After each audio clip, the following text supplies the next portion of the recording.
Hello there, lovely people. It's Alex from Nintendo Life here, and I'm not alone. I'm joined by the wonderful Alana. Hello! Hello, what a pleasure. Happy 2026, everyone. It is 2026. More specifically, it is the month of January in 2026, and so we're going to take you through what we believe to be the most exciting games in this very month. As always, this is not an exhaustive list. It's just what we consider to be the creamiest bit of the cream. And we're going to start off with Animal Crossing New Horizons Nintendo Switch 2 Edition coming out on the 15th of January.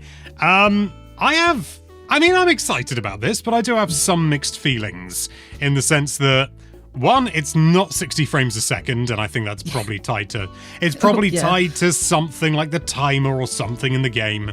Quite often when games are, locked at a frame rate, it's because, sort of like the physics or something are tied to it. I'm not saying Animal Crossing New Horizons has physics, but even so.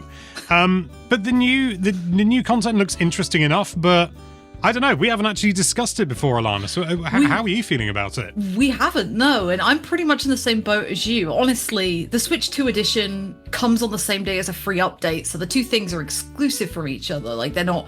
So if you don't want the Switch 2 edition, then you don't have to, but you still get like the hotel which is being added and more decorations and other sort of things that you can expand, and also more crafting. You can multi-craft. Yes, I was going to say, you can multi-craft. After nearly 5 years, no, nearly 6 years even. Oh my goodness. God, yeah. Yep, 6 years since Animal Crossing New Horizons. Bonkers. So the Switch 2 edition, yeah, I think I understand 60 FPS to a degree, but also, what's the point? Like, why? But yeah, it's only $4.99 at least in the US, so it's not like a huge price upgrade, and you get like more multiplayer options. Yeah, something like it. It's actually a surprisingly long list of new additions. Yeah. But there's nothing that really sort of like explodes off the page or anything like that, is there? Right. It's just sort of, I mean, it looks fine. It looks fun. The hotel looks like the DLC, but sort of shrunk down a bit. I don't fully get that personally, but maybe there's more to it than we realise. We'll find out on the 15th of January at the very least. But before then, rather after then, it's January, give me a chance. It's The Legend of Heroes Trails Beyond the Horizon, also coming on the 15th of January. So it's not before or after, it's on the same day. It's the same day. Good first video of 2026, Alex. This is coming to Switch 1 and 2, by the way. Alana, you've played them. I've played a demo, and it was okay.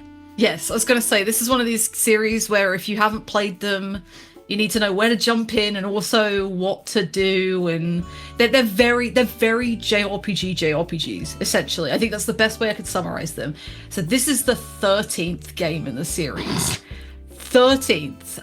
So who do they think they are? Final Fantasy? I know. Please do not jump in with this one if you've never played any of them. You will be completely lost. But yeah, this is like sort of the beginning of the end is how Falcom, the developer, like marketing it. So do you mean narratively, or is it like they're not going to do anymore? Oh, okay. No, narratively, yeah. So this is like the first in like towards the end of the series, basically, which that could be 2 more games, that could be 3, it could be 1, we don't know.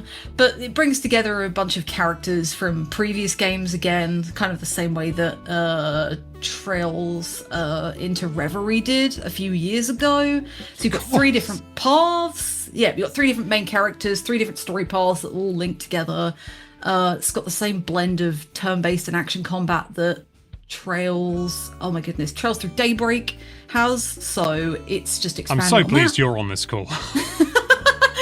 It's a big deal for long-time fans. It also means we're caught up with Japan for the very first time. We've been like years behind for a very, very long time, and this means we're now up to date, basically. So yeah, big deal for fans. It's coming out on Switch 1 and Switch 2, as you said, Alex, and I'm excited. I'm a game behind, so I probably will not jump in immediately, but it's a big one to start off the year, basically. A big old 50-60 hour RPG. Oh boy. And it's day and date with other platforms as well, at least in the West. Yeah, it is, correct. Yeah. That's right. It's been out in Japan for about I don't know, 17 years or something, it feels like. Something like that. No, I think it's like 2 years or 1 year or something like that. It's about a year and a half, yeah. Yeah. But either way, thank you. Then, also on the 15th of January, coming to Switch 1, but obviously Switch 2, backwards compatible, we have Cassette Boy, which threw me off because there's a like music artist called Cassette Boy, famous in the UK. And so that threw me off. But this is sort of like, obviously very retro style, definitely leaning on the Game Boy angle of things. But speaking of angles, it's very much like Fez. If anyone's played Fez, which a lot of people have, where it's playing with perspective. But in this game, it's kind of semi-top down overall, I would say. And anything that isn't visible doesn't exist. So if there's a big enemy in your path, if you just rotate the camera correctly, it's not there anymore. Admittedly, you only get 4 degrees of rotation, but even so, it's 90 degrees every time. I just think it's fun. It looks so fun. Cool. Yeah, I've had this on my art. I've had this like floating around. I've been interested in it for a while. I know that someone went out to Japan to try it out. I think Lau tried it out at a Tokyo Game Show one year and was really impressed with it. But yeah, like I like the idea of like Zelda, but if you don't want to fight something, just turn the camera and it will just vanish basically. And I love the like green kind of grayscale Game Boy aesthetic.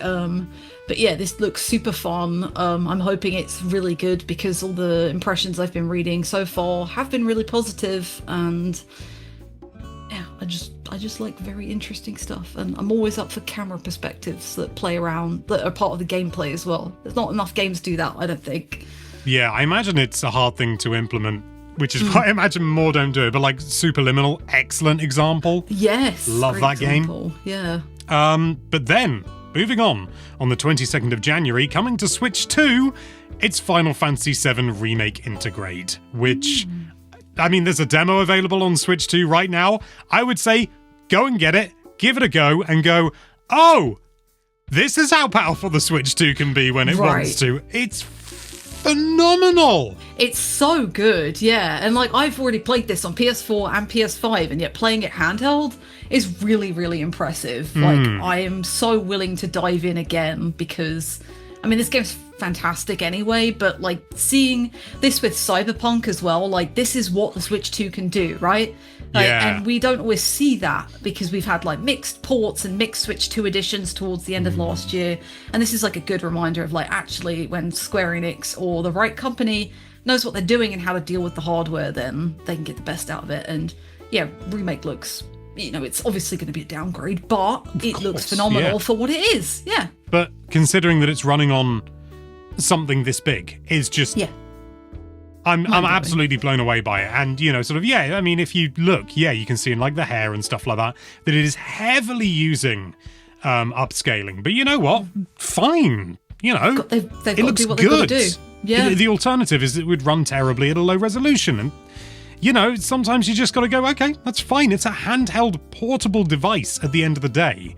Yeah. So it's absolutely baffling. I've not actually played the game yet, so I'm looking forward to doing so this time around. I have played a very small portion of the demo just to see, just see it in person, and it does look phenomenal. But I haven't actually played the demo properly. I'm kind of saving myself for the full thing because I've never played Final Fantasy VII before. Shoot me in the head with a big gun. Whoa. I know. But then, on the very same day, 22nd of January 2026, Switch 2, again, Dynasty Warriors Origins. I have a loose familiarity with the Dynasty Warriors games, but as, just like every other Nintendo fanboy, I know Hyrule Warriors more than anything else, to be honest. Yep. Yeah. Pretty much, yeah. I've played a couple of Dynasty Warriors games before on like the PlayStation 2 and never anything since because they're kind of just...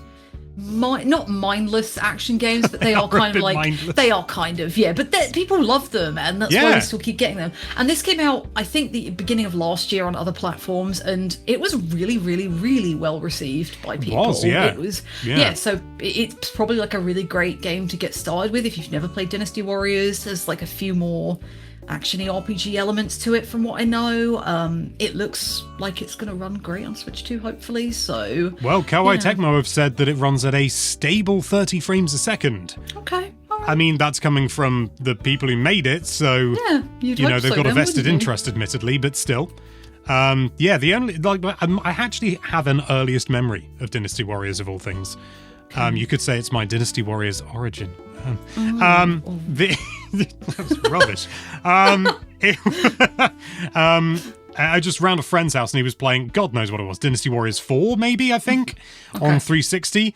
And all I know is that he was playing as some female character, and every 15 seconds or so, she would just, for no reason, say, "Who says a woman has to be weak?" And then 15 seconds later, "Who says a woman has to be weak?" Yeah. And it drove me up the wall. I hated it. Right. It I don't seems think to be a there's as little much better of these this. days. Yes, I think so. Yeah, this one in particular, I think there's like a very focused main character. It's like a smaller roster, so maybe not as much of the barking as older games, perhaps, for lack of a better word. For lack of a better word. Then, on the 28th of January, we're moving forward, we have Dispatch. Yeah. Wow, this was Lovely. a surprise. Yeah, surprise announcement. It's coming to Switch 1 and 2. There's a special Switch 2 version. And if you don't know what this game is about, which admittedly I didn't, and I wanted to keep it, I knew it was great. And I wanted, like, everyone was talking about it, and I wanted to keep myself in the dark, but I thought for this video I'll just learn a little bit. And I'm really pleased I did in a way, but it just makes me want to play more. You play as a superhero dispatch agent. You're at a computer, and, you know, you get calls come in, and it's like, you know, sort of 999. Who would you like to speak to? Is it the fire department? That's what they say in the UK, by the way. They say, you know, that there's a crime going on and you got to choose, like, which superhero to send. There are stats about the crime and stuff like that. And it's all, like, wrapped up in this sort of, like, visual novel, but sort of interactive. It's very Telltale, unsurprisingly. Yes. It's ex-Telltale devs. It looks fantastic. Visually. Mwah. As well. Yeah, it looks beautiful. Yeah, it looks Aaron like Paul is the lead as well. Yeah, right. This is his first video game role, amazingly, which is like, Good yeah, Lord. and because he's done like BoJack Horseman and a bunch of other voiceover performances, so I'm like, I'm We actually did another a little thing. bit What was it? surprised. Malcolm in the no. Middle. That was it. That's yes. But he's fantastic in it. I haven't played this myself, but I know a lot of people who have, and they absolutely love it. Like, people were, it felt like the Telltale of old, like, you know, your old Walking Deads and your Wolf Among Us, where people were like actually getting online and like sharing what choices they made and how they decided to progress things and what characters they really liked. And it's really cool to see this to kind of come back, this format, because it originally released like 2 episodes every 2 weeks or something like that.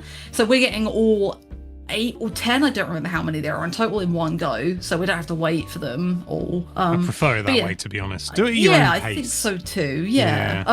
But yeah, this looks really great, and everything I've heard about it is pretty phenomenal. So I'm excited to check this one out.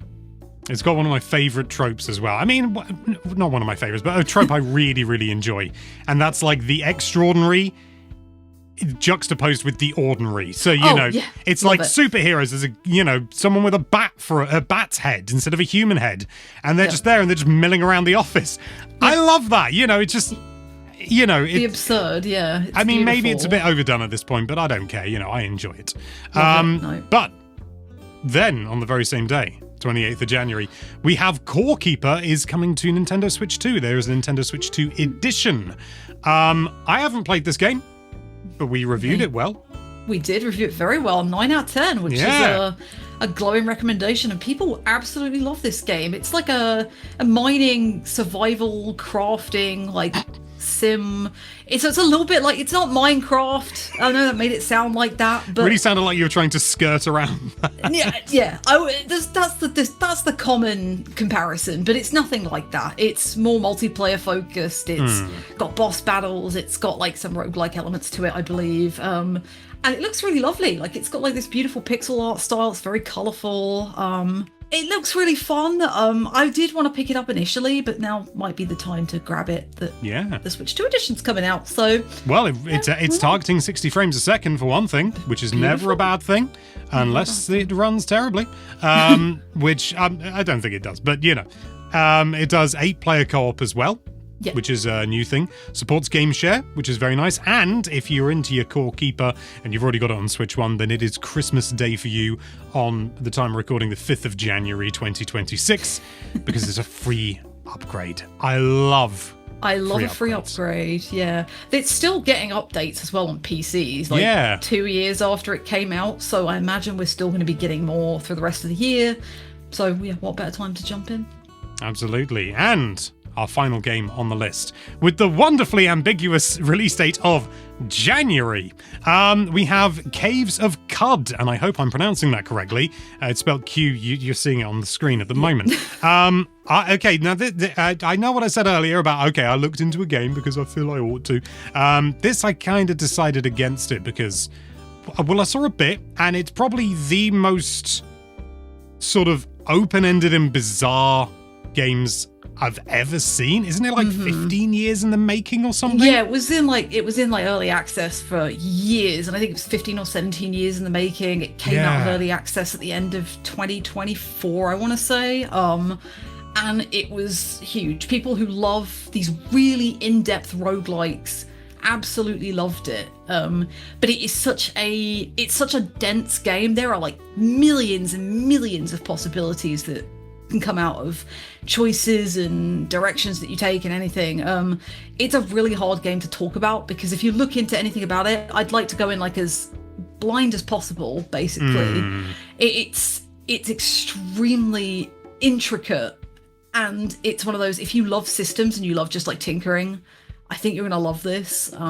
It's very simplistic looking on the surface, but I think once you dive in, then you're just gonna get lost in like a sea of confusion and words and technical jargon and things like that. But yeah, I'm really curious to see how this runs on Switch, because not because of, I'm sure it's not demanding, but just because of how it's a very visually intense game, isn't it? It is visually intense with, but yeah. I mean, like, admittedly, I would say it is visually intense, but it's not visually demanding. Yes, there's a lot going on screen at once, and it's, yeah, I am very, very curious about this, admittedly. I've heard really great things about it. I'm not always a really dense roguelike person, but people I trust love this, so that's always an endorsement, I think. I don't suppose you know off the top of your head whether it is a roguelike or a roguelite at all? The advantage of the British English accent is you can just say roguelite, and it covers exactly. It covers all ground, you know. I think roguelike, I don't think it's light. I mean, it looks like it's going to be a roguelike, doesn't it? Yeah, exactly. It's definitely more rogue than Hades, let's say. Yeah. So, yeah. Oh, I got Hades 2 for Christmas. Oh. Love it. It's great. It's so good. I beat Kronos in like less than 10 runs, which I was pretty chuffed about. That's really good, yeah. That's really good. But slightly irrelevant to this video. But those are the games that we're most excited about. Are there any games that you're super excited about? Is there something from this list that we absolutely should have included and you feel is the best thing since sliced bread? Let us know with a comment down below. But for now, thank you so much for watching. If you like this video, then why don't you consider January as a concept with that subscribe button, and be sure to check out NintendoLife.com for all sorts of lovely Nintendo related content. Thank you again for watching. Bye bye.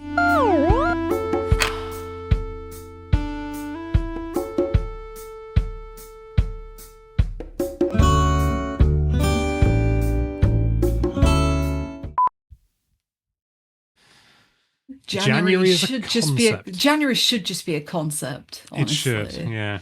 You get a lot more done. You would.